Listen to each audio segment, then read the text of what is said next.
বন্ধুরা, আজকে কাজ করতেছি নিফা রোটার। এই রোটারটা আগে 3 জায়গায় কাজ করাইছে। এক সিজন নাই যাইতেই এটার ওলসিল কাটে যায়, বারবার ওলসিল কাটে। এর জন্য এবার আমার কাছে নিয়ে আসছে।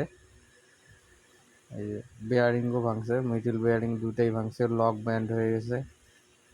বেয়ারিং 3টা পিনিয়নেরই বেয়ারিং চেঞ্জ হবে, এই দেখেন। আর এখন এইখানে আমি বুশটা, ওলসিলের যে বুশটা থাকে বুশটাও চেঞ্জ করব।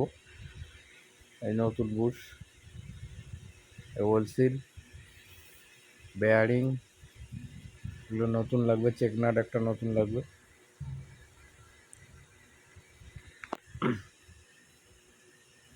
এই বুশ না লাগাইলে ভাঙবেই বেয়ারিং।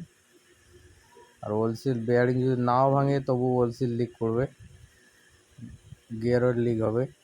এর জন্য যখনই ওলসিল চেঞ্জ করবেন অবশ্যই বুশটা চেঞ্জ করে নেবেন।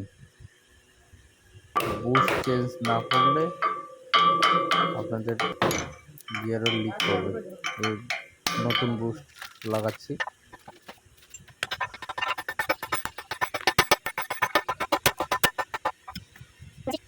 এখন বেয়ারিং লাগাচ্ছি।